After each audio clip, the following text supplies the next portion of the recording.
چاند رات کی پرسکون شام میں آسمان نرم روشنی سے جگمگا رہا تھا اور رمضان کا آخری دن ختم ہو رہا تھا۔ ہلکی سی ہوا ہر گھر میں عید کی خوشی لے کر آ رہی تھی۔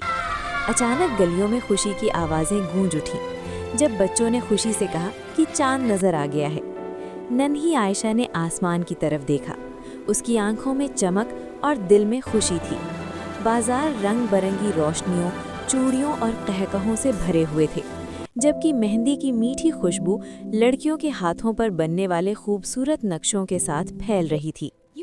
گھر میں امی پیار سے شیر خورما اور مزیدار مٹھائیاں بنا رہی تھیں، جس سے پورا گھر خوشبو اور اپنائیت سے بھر گیا تھا۔ عائشہ نے خاموشی سے ہاتھ اٹھا کر دعا مانگی کہ سب کو خوشیاں نصیب ہوں۔ رات کے سکون میں وہ چاند کی نرم روشنی کے نیچے میٹھی نیند میں کھو گئی، عید کی خوشیوں اور پیار بھرے لمحوں کے خواب دیکھتے ہوئے۔